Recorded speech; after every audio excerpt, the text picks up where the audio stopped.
sifat-sifat yang menyebabkan kau dipuji itu ada pada dirimu menurut pandangan manusia. Fakun anta zaman li nafsika, jadilah kau menjadi orang yang mencela dirimu. Ketika orang lain memuji kamu, kamu harus mencela dirimu. Kau harus mencela dirimu. Lima ta'lamuhu minha, karena apa yang kau tahu pada dirimu itu, daripada dirimu. Zamul abdi li nafsihi wa karuha, mencela oleh seorang hamba akan dirinya dan penghinaan terhadap dirinya. Lima yatahaqqaquhu min uyubiha, karena apa yang ia buktikan daripada cacat-cacatnya. Wa afatiha, dan daripada penyakit-penyakitnya. Matlubun minhu dituntut daripadanya. Li anna dzalika yu'addihi ilal hadri, karena bahwa yang demikian itu yang membawa dia kepada waspada. Min dhammil abdi li nafsihi, daripada menghina akan apa?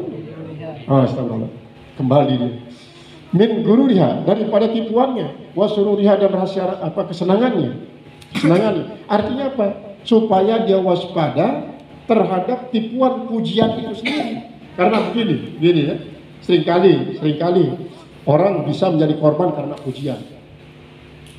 Betapa banyak anak-anak gadis kita menjadi gerenggut kegadisannya karena pujian para lelaki. Menjadi hancur luluh dia karena pujian. Karena dia apa? Dia senang dipuji. Dia percaya saja bahwa dirinya sesuai dengan apa yang dipuji. Makanya orang bilang apa? Kalau iman saja tanpa ilmu akan mudah tertipu.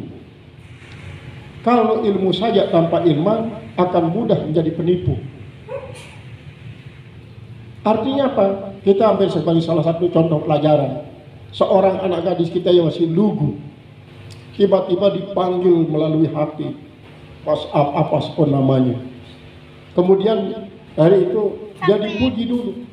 Begitu datang ke tempatnya yang sudah disiapkan, dipuji lagi dengan habis-habisnya. Padahal itulah pujian pembikin telepon. Telepon itu kan dipodel adalah untuk dimakan. Kenapa? Karena dia terlalu percaya terhadap apa yang diungkapkan oleh orang yang memuji dia itu. Padahal dia hanya sedang omong kosong dan digombalin. Apa yang ada pada dirinya itu sebenarnya tidak seperti apa yang diungkapkan oleh orang ini. Dia mengucapkan hal itu karena dia ingin untuk menjadikan targetnya itu jadi korban. Sebaliknya, si penipu ini yang ingin mengorbankan si gadis itu, dia hanya punya ilmu tapi tidak punya iman. Maka dia akan mudah menjadi penipu. Seandainya kalau dia punya iman, dia tidak akan mungkin mencelakai orang yang masih murni bersih. Sehingga berapa ribu anak-anak gadis yang masih lugu direhabilitasi di rumah-rumah singgah yang dibikin oleh dinas sosial. Direhabilitasi di situ. Karena apa? Mereka adalah korban-korban para penipu yang menipu mereka dengan pujian yang bertujuan untuk merusak orang tanpa ada tanggung jawab. Begitu rusak, ditinggalkan. Sementara dia pergi cari target lain. Sudah rusak, cari target lain. Sudah rusak, cari target lain. Karena apa? Iman tidak ada dalam dirinya. Dia hanya bisa menjadi penipu. Karena apa? Dia menguasai ilmu penipu. Begitu juga tipuan-tipuan yang lain. Coba lihat saja beberapa orang penipu. Kenapa dia bisa sampai membuat orang itu mengeluarkan uangnya sampai miliaran? Ada orang sampai bangkrut, jatuh miskin sampai sekarang karena dia kena tipu. Bagaimana modusnya? Pertama, dia menceritakan tentang mimpi. Menceritakan tentang mimpi. Seperti halnya yang dilakukan oleh Mirza Ghulam Ahmad kepada seorang anak gadis di India, bahwa menurut mimpi saya, kamu ini adalah tidak boleh nikah bersama orang selain daripada saya. Kalau kamu nikah bersama orang lain daripada saya, kamu selamanya akan melarat. Tapi kalau kau menikah bersama saya, kau akan jadi bidadari dari dunia sampai surga. Ini mereka menjual mimpi. Seperti halnya orang yang kena disedot uangnya sampai miliaran itu. Bapak, saya ini sengaja datang dari jauh-jauh, menghabiskan uang, mempergunakan pesawat yang sangat mahal, datang kepada Bapak.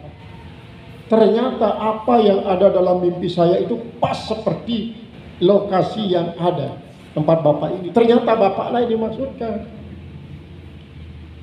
Bahwa Bapak ini kalau memiliki sesuatu yang sudah dipilihkan oleh Allah Subhanahu wa taala, Bapak nanti akan semakin meningkat kekayaannya 1.000.000 kali lipat. 1.000.000 kali lipat. Lalu dia bilang apa?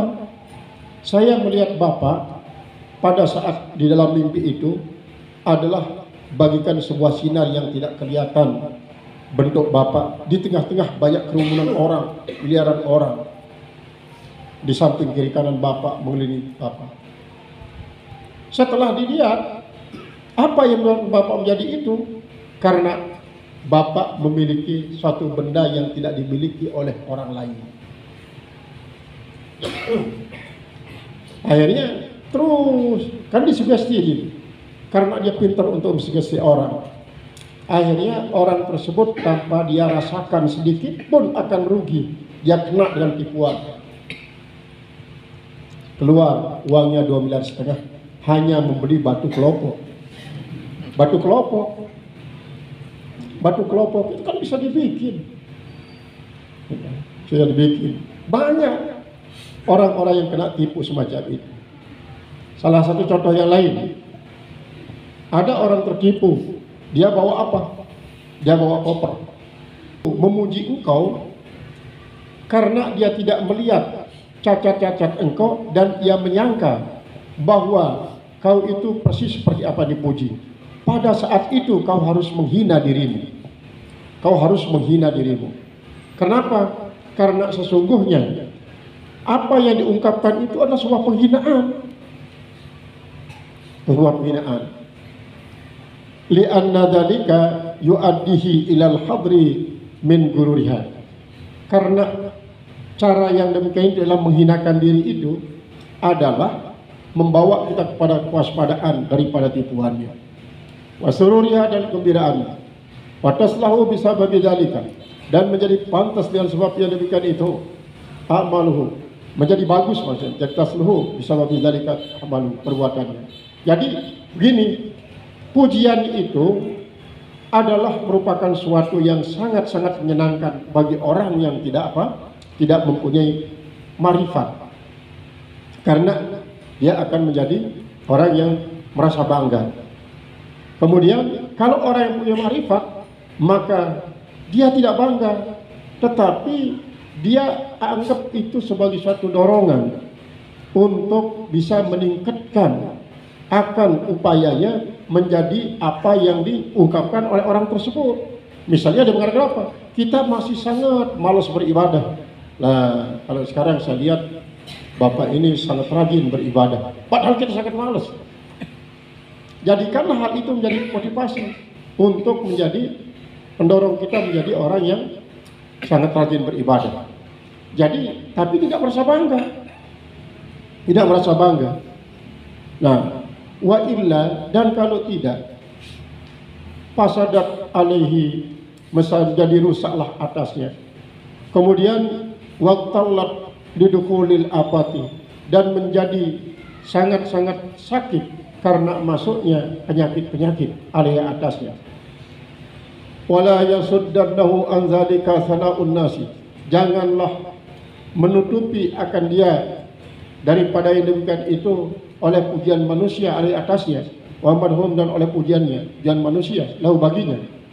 Li'annahu ya'lamu min uyubi nafsi, karena bahwasanya dia sendiri tahu akan cacat-cacat dirinya. Mala ya'lamu ghairuhu, yaitu adalah cacat-cacat yang tidak diketahui oleh orang yang lainnya.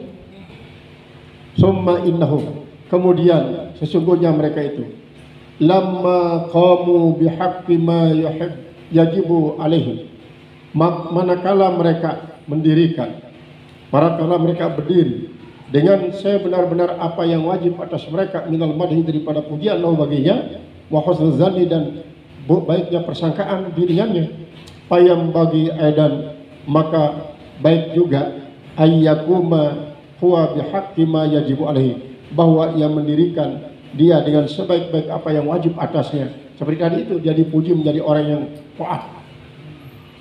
Min ittihami nafsi, daripada membohongi akan dirinya,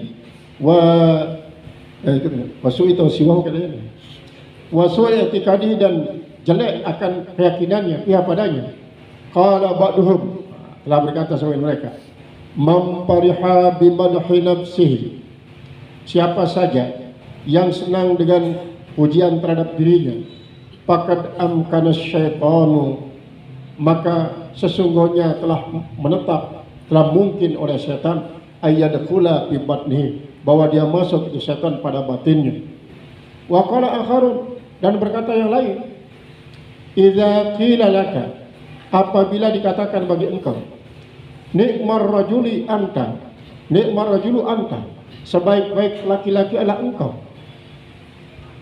fakana ahabba ilaika, maka adalah dia lebih lebih sukai kepada engkau, artinya dia yang paling suka kepada engkau, min ayyuqala, daripada yang mengatakan bi'sar rajulu anta, artinya perkataan yang mengatakan sebaik-baik laki-laki itulah engkau, itu lebih bagus, lebih senang, lebih menggembirakan bagi engkau daripada orang mengatakan sejelek-jelek laki-laki adalah engkau.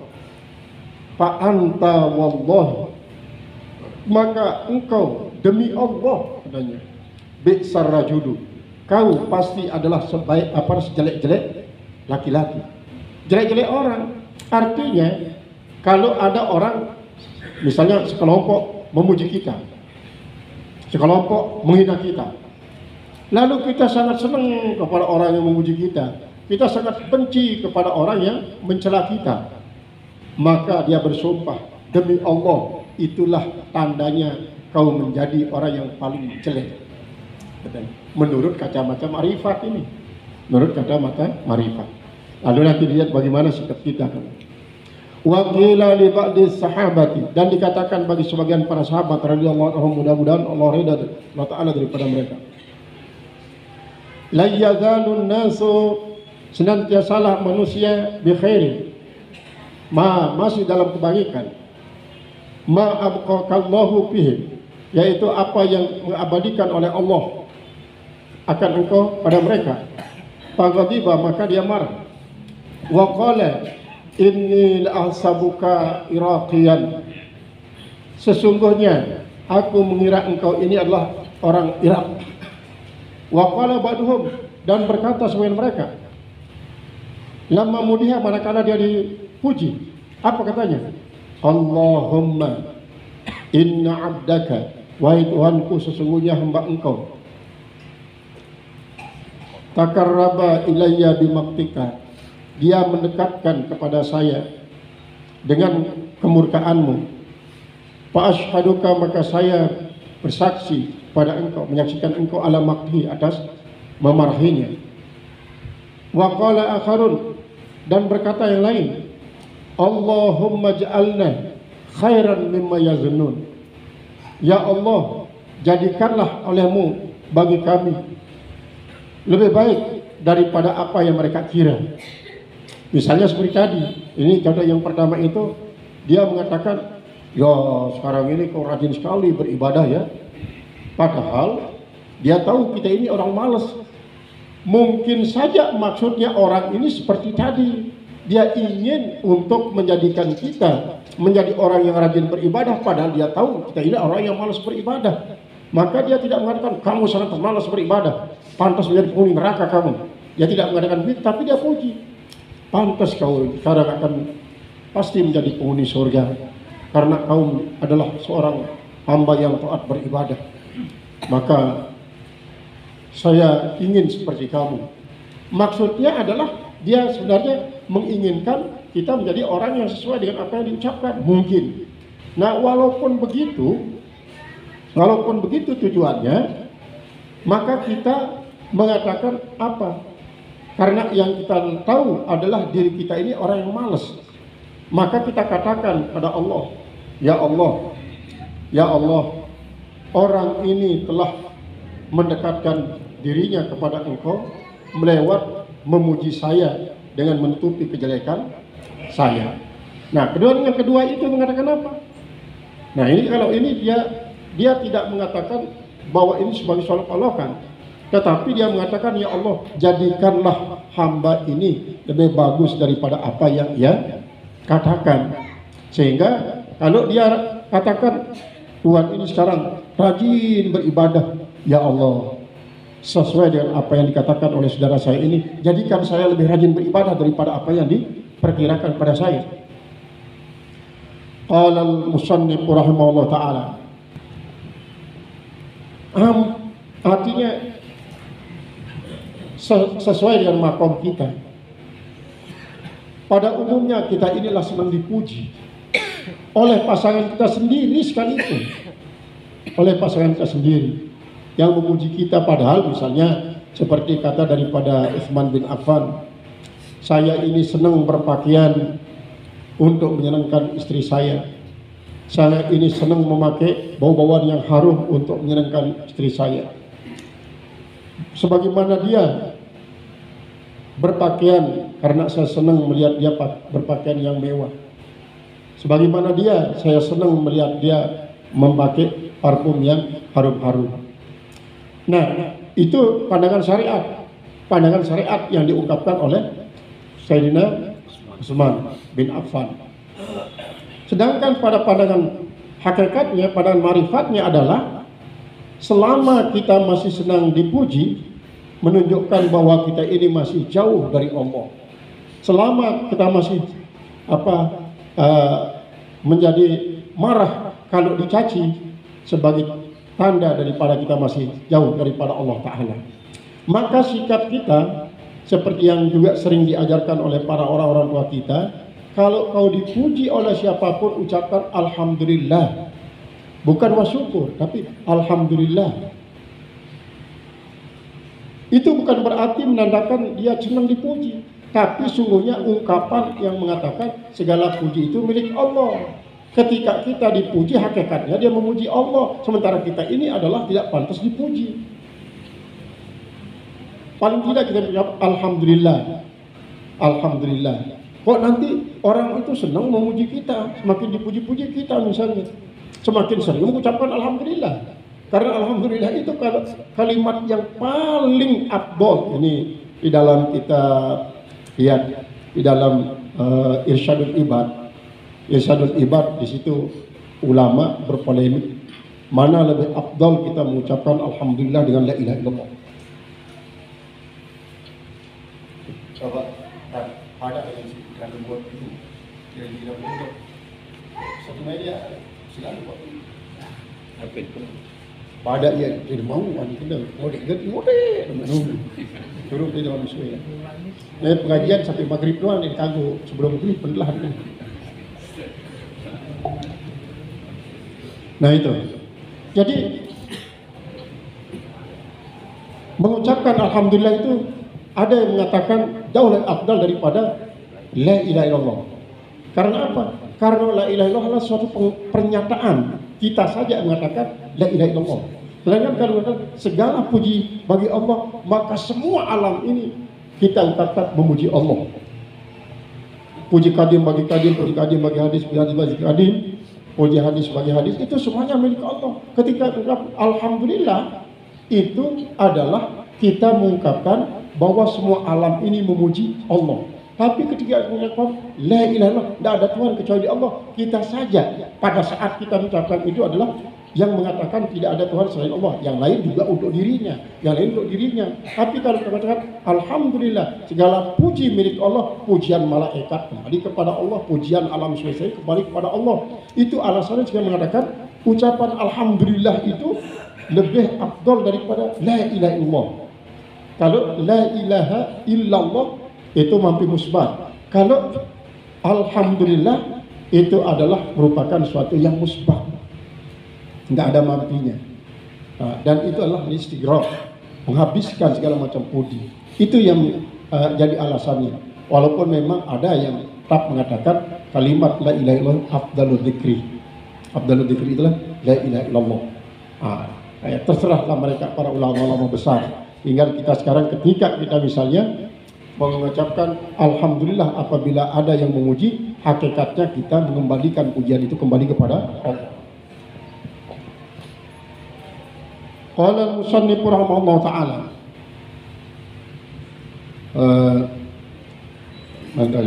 iz laisa amruhu atau iza fariha bimadhi ghairihi.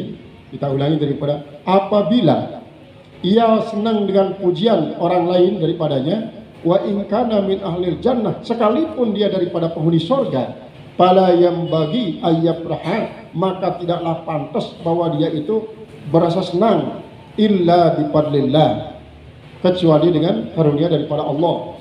Qul bifadlillahi wa rahmatihi fa bidzalika fal yafrahu.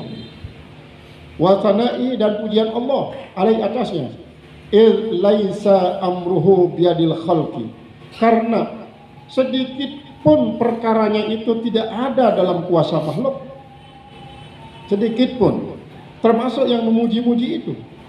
Wa mahma alima, dan jika ia itu tahu annal arzaqa, bahwasanya itu adalah bahwa rizki, wal ajala, dan ajal biadillah, yaitu di dalam genggaman kekuasaan Allah Ta'ala, qalla iltifatuhu ila madhil khalqi, maka sangat-sangat sedikitlah berpalingnya kepada pujian makhluk, wa zammihim, dan kepada pujian celaan mereka, wa saqata min qalbihi hubbul madhi, dan akan gugurlah dari hatinya cinta kepada pujian, wastaghala bima yahimmuhu, dan ia sibuk dengan apa yang persangkaannya, an amri dinihi, daripada urusan agamanya. Intah kalamu Abi Hamid radhiyallahu taala anhu, telah selesai ucapan daripada Imam Ghazali, mudah-mudahan Allah taala ridha daripadanya. Nah, ini masalah orang lain memuji kita. Kemudian al-mu'minu, apa hakikat daripada orang mukmin? Iza mudiha istahya minallah, seorang mukmin yang betul-betul mukmin, apabila dia dipuji, istahya minallah, dia malu daripada Allah. Ayutannya alaihi, bahwa dia dipuji atasnya, dua spin la yashaduhu min nafsi, dengan satu sifat yang tidak ada disaksikan daripada dirinya. Artinya begini, kalau ada orang yang memuji kita, adalah kita harus malu kepada Allah. Kita harus malu kepada Allah. Oleh sebab itu, kembalikan sudah pujian itu kepada Allah, kalau kita betul-betul malu. Tapi kalau kita tidak malu kepada Allah, berarti kita semakin bangga, semakin melakukan suatu perbuatan yang menyebabkan orang memuji-muji kita. Semakin bangga kita, semakin bangga, semakin berbuat suatu yang menyebabkan kita itu senang dipuji, lalu melakukan apa yang dipuji itu, mempertahankan apa yang bisa meningkatkan dan dipuji, maka berarti kita tidak malu kepada Allah. Seolah-olah kita bisa mengatur diri sendiri, lupa kita akan Allah menutupi celah kita sehingga orang melihat kebaikan kita. Seandainya kalau dia lihat celah kita, silakan lihat ada celah kita, lalu dia celah kita marah misalnya, kita marah, berarti kita hakikatnya marah kepada Allah. Jadi semua ini adalah merupakan suatu imtihan dan ibtila dari Allah Subhanahu wa taala. Maka itulah yang makna daripada la khaufun alaihim wa la yahzanun, tidak pernah merasa takut. Takut itu terhadap sesuatu yang akan terjadi. Yazanun, huznun itu terhadap apa yang sudah terjadi. Jadi duka cita terhadap apa yang terjadi. Takut terhadap apa yang akan terjadi, khawatir apa yang terjadi, akan membuat dirinya menjadi hina misalnya. Maka itulah khaufun alaihim wa la yahzanun. Bagaimana caranya untuk la khaufun alaihim wa la yahzanun? Harus mutmainnah. Bagaimana untuk mutmainnah? Zikrullah. Zikrullah yang bagaimana? Memang mulai dari sederhana sampai kepada zikir yang sirrul asrar, sampai pada ul asrar itu. Sehingga dengan demikian kita tidak boleh putus zikir, tidak boleh berhenti zikir. Bila perlu sepanjang kita masih belum memejamkan mata, bila perlu sampai kita memejamkan mata pun adalah tetap berzikir. Nilai zikir masih pengaruh kita, karena apa? Zikir nafas di situ. zikir nafas yang laisa biharfin wala sautin itu. Al-mu'minul haqiqiyyu, orang mukmin yang sesungguhnya, dia itu kembalikan semuanya kepada Allah. Ma'asalamatihi minas sukuni, bersama selamatnya daripada tenang, ila sana'il abid, kepada pujian hamba. Nah, ini dalam kaitan dengan pujian yang membuat dia menjadi orang yang tenang. Kemudian berkaitan dengan syukur, seperti yang pernah juga singgung bahwa syukur itu 3 klasifikasinya. Syukur yang paling jahat adalah dia hanya bersyukur terhadap nikmat. Begitu dia makan terbuk, alhamdulillah. Tapi dia menyebut nama Allah, namun dia tidak kembalikan kepada Allah. Ya, yang sebenarnya alhamdulillah. Ini yang tidak baik. Syukur hanya kepada nikmat, tapi tidak bersyukur kepada orang yang memberikan nikmat. Yang kedua adalah orang yang bersyukur terhadap nikmat tapi tidak bersyukur kepada Allah. Tidak bersyukur kepada Allah. Oh, ini yang pertama tadi ya. Yang kedua adalah orang yang bersyukur terhadap nikmat dan bersyukur juga kepada Allah. Ini nomor 2 pertengahan. Ada bagusnya. Nah, kemudian yang ketiga adalah orang yang hanya bersyukur kepada Allah, tidak bersyukur kepada nikmat. Tidak bersyukur kepada nikmat. Karena apa? Nikmat itu dia majazi. Bisa-bisa menjadi ibtila atau imtihan, jadi ujian. Kita diberikan makan minum senang, enak makan, enak minum, itu imtihan, ujian. Jangan syukur terhadap makanan ini saja, tapi syukurlah juga kepada Allah. Kalau tidak bisa, kalau bisa hanya bersyukur kepada Allah. Makanan itu apa? Ini kan ujian ya Allah dari Engkau. Saya hanya bersyukur kepada Engkau. Karena apa? Dengan Engkau kami bisa untuk mengunyah makanan ini. Dengan Engkau kami bisa mengunyah makanan ini. Sehingga dengan demikian kita tidak akan menjadi orang yang kufur nikmat. Kalau masih hanya bersyukur terhadap nikmat itu masih masuk dalam kategori kufur nikmat. Tapi kalau kita sudah mengatakan hanya bersyukur kepada Allah, tidak bercampur kepada nikmat, maka itulah justru yang akan mendapatkan ziyadah, yang dikatakan yang la in syakartum la azidannakum wa la in kafartum in adabi lasyadid. Maka oleh sebab itulah Sayyid Syekh Abdul Qadir Al-Jailani mengatakan bahwa al-faqirus sabir khairun minal ghani syakir. Orang fakir yang bersabar jauh lebih bagus daripada orang kaya yang bersyukur. Al-faqirus syakir khairun minal kulli. Orang fakir yang bersyukur itu jauh lebih bagus daripada segalanya. Jauh daripada segalanya. Karena apa? Kok dia fakir masih dia itu bersyukur? Apanya yang disyukuri?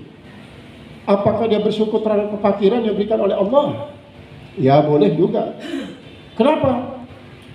Karena seperti yang pernah ceritakan kan begini. Saat apakah itu anekdot ya? Ada orang yang kaya raya, sangat-sangat kaya. Lalu dia mengadakan pengumuman, ayo siapa yang ingin untuk menggantikan saya menjawab pertanyaan mungkar nakir dalam kubur, saya akan berikan harta saya setengah. Kalau dia tidak mau setengah, 75%. Tidak ada yang mau, kecuali ada orang yang terlalu lelah mencari kayu di hutan. Saya katanya. Begitu dia katakan saya, ayo sudah bawa dengan apa masuk dalamnya dengan memanfaatkan di mana dimanfaatkan apa yang diberikan itu. Tapi juga harus bahkan wajib dijadikan sebagai alat untuk dekat kepada Allah, untuk sampai kepada Allah. Harta yang berlimpah, harta yang banyak ataupun harta yang sederhana atau sedikit, jangan sampai dia menjadi ganjelan kepada kita, menjadi hijab untuk sampai kepada Allah, tetapi wajib untuk dijadikan sebagai alat untuk sampai kepada Allah Subhanahu wa taala. Ajhalun nasi, nah ini sekarang sebaliknya. Ajhalun nasi, paling bodoh manusia, man taraka yakina ma indahu orang yang meninggalkan keyakinan terhadap apa yang ada pada dirinya, lizanni ma indan nasi, karena persangkaan terhadap apa yang ada pada orang lain. Igtirarun al-igtiraru bimadhin nasi, tertipu dengan pujian manusia. Watanaim, dan tertipu dengan pujian mereka. Ghayatan fil jahli, adalah merupakan sehingga-hingga daripada kebodohan. Wal gabawati, dan sehingga-hingga daripada keidiotan. Wadalika, dan yang demikian itu min alamatil maqti, yaitu daripada tanda dia dimurkai oleh Allah Ta'ala. Li'annal muqtarra bidzalika, karena bahwa orang yang tertipu.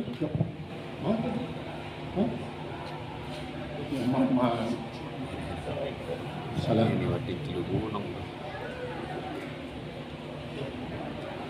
Qala musannif li'annal muqtarra, karena bahwasanya orang yang tertipu bidzalika, dia dengan demikian itu taraka yakinahu, dia meninggalkan keyakinannya binafsihi, yang dirinya sendiri, lizanni gairihi bihi, karena persangkaan orang lain dengannya. Wa huwa ala kulli halin, padahal atas segala sesuatu, a'lamu binafsi, dia itu adalah lebih tahu dengan dirinya sendiri. Seperti contoh yang tadi itu, kenapa kok orang lain memuji kita? Padahal kita tahu bahwa dia tidak pantas dipuji. Lalu kenapa orang lain yang memuji kita, kita yang senang? Senang dengan pujian tersebut, padahal kita tahu diri kita tidak pantas dipuji. Nah, kenapa? Karena kita tidak meyakini kekurangan yang ada pada diri kita. Saya ulangi cerita yang ini. Ada juga dalam kitab itu. Dia justru berubah keyakinannya karena pandangan orang. Orang yang membawa burung merpati yang sandah-sandah, warnanya rombak-rombak, itu burung merpati. Dia bawa pakai kurungan burung merpati. Misalnya orang itu dari Barusan, dia berjalan bawa udah lembah merpatinya sandah-sandah sampai di Midang, ujung kampung Midang. Dia bilang, Pak, berapa harga anak ayam ini kok bagus-bagus sekali? Saya ingin beli 2, 3, 4. Ini bukan anak ayam, Pak, ini adalah burung merpati, ini bukan anak ayam. Oh, siapa yang bilang? Ini anak ayam ini, Pak. Ini anak ayam. Bunda, burung merpati, saya yang memelihara dia, saya yang menetaskan dia. Oh, Bapak ini beralasan saja, saya mau beli anak ayam Bapak, kok Bapak bilang burung merpati. Lewatnya dari Midang sampai di perempatan 3, ada lagi yang menampaknya. Pak, bagus-bagus sekali anak ayam Bapak, saya ingin beli anak ayam Bapak ya. Berapa harganya 1 ekor?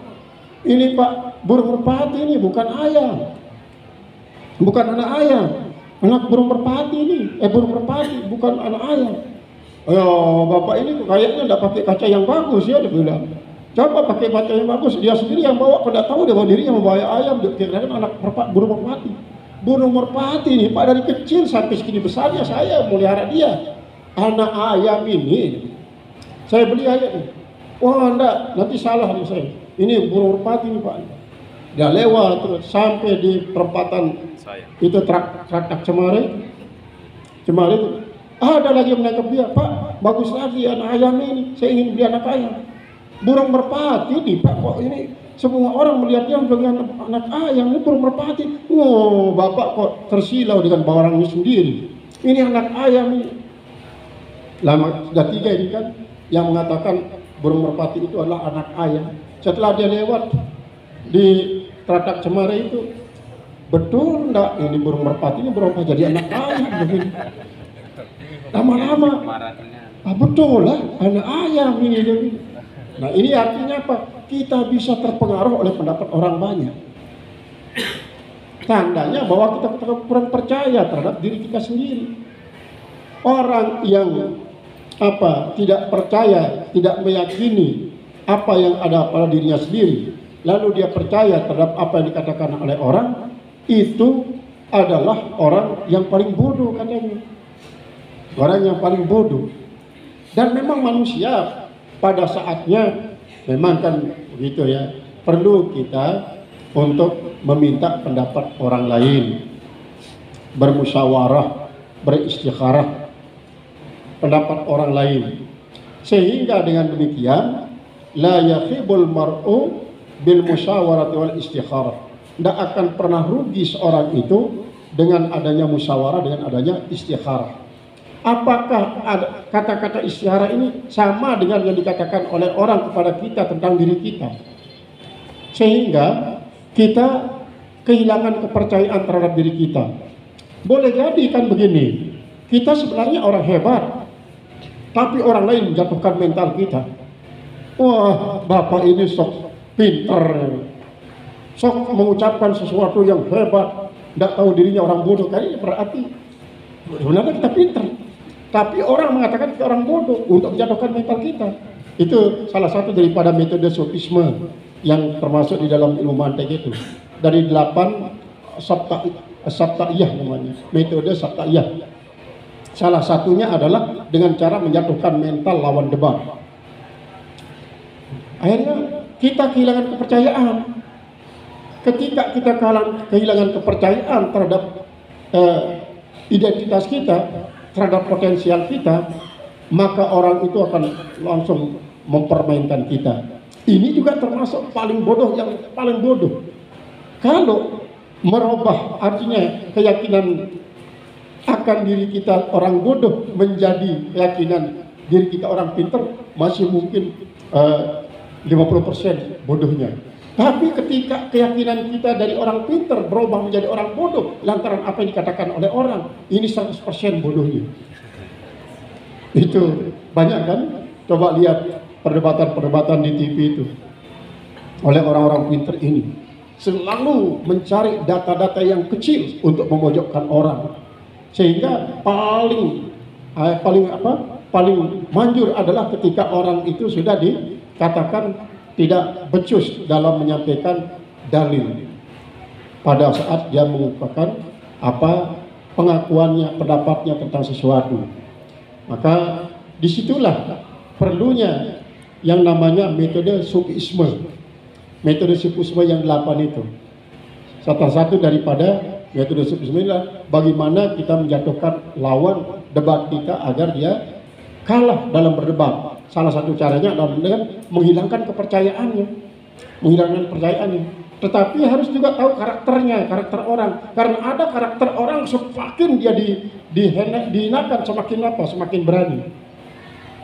Dia semakin pintar. Pada saat itu justru pemikiran-pemikirannya akan keluar begitu logis, bisa dicerna oleh semua orang. Maka orang-orang ini kadang-kadang tidak hanya pintar dalam retorika, tapi juga pintar dalam psikologisnya. Nah, orang yang kehilangan kepercayaan terhadap apa yang ada di dirinya disebabkan oleh karena pujian orang, perkataan orang, maka itu termasuk orang yang ajhalu, yang paling bodoh, yang paling idiot. Kalau semua kotoran yang keluar dari rongga Rasulullah itulah dia harum. Itu kata daripada Isa. Qala al-musannif rahimahullah ta'ala wa lam yuqabil dzalika bil iba'i wal karahiyati, dan dia tidak membandingkan yang demikian itu dengan suatu celaan dan kebencian. Hadza idza kana al-madihu min ahli ilmi. Nah, ini saja kalau pujian itu datang daripada orang yang ahli ilmu. Karena orang ahli ilmu itu mungkin saja seperti tadi. Kalau dia memojokkan orang ini sesuai dengan sifat-sifatnya sebagai orang yang malas beribadah, mungkin semakin menjadi-jadi kemalasannya. Tapi kalau dia mengatakan, nah sekarang nak, saya lihat kau rajin beribadah, kelihatan sudah wajah penghuni surga itu di wajahmu. Itu maksudnya apa? Dia ingin melihat anak ini supaya dia rajin beribadah. Nah itu kalau dari orang alim. Kalau dari orang yang bodoh semata-mata dia tidak tahu, tapi tiba-tiba melontarkan kata-kata itu adalah dia bisa saja merupakan salah satu daripada bentuk kejekan. Waja'a min ghairi mayalati, Wajah seorang jenazah seperti yang diperintahkan oleh Rasulullah SAW. Apa kata, uzkuru mahasina mautakum wala tasubbuhu. Sebut-sebutlah kebaikan daripada mayitmu, jangan sekali-kali kau mencela mereka.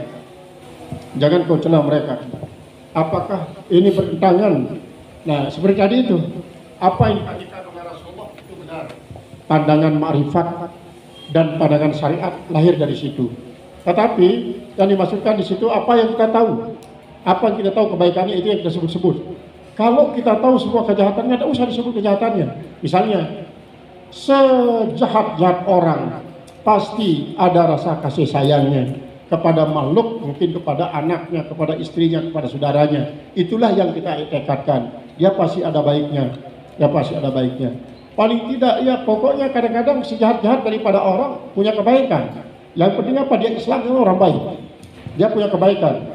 Ini ya orang yang non Islam banyak juga yang baik. Tapi karena dia tidak Islam dan tidak beriman, maka kebaikannya dari sisi itu. Nah, adapun sebaliknya, kita mengakui orang Islam itu banyak yang jahat, tapi punya kebaikan. Kebaikannya yang paling asasi adalah dia menjadi seorang Muslim dan yang punya iman.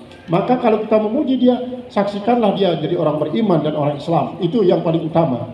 Mungkin kita tidak tahu kebaikannya terhadap istrinya, kebaikannya kepada masjid, kebaikannya kepada masyarakat, tidak tahu.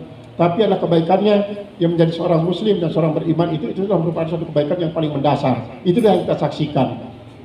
Makanya kalau kita saksikan yang menjadi orang baik, Rasulullah mengatakan wajiblah dia pasti akan masuk surga.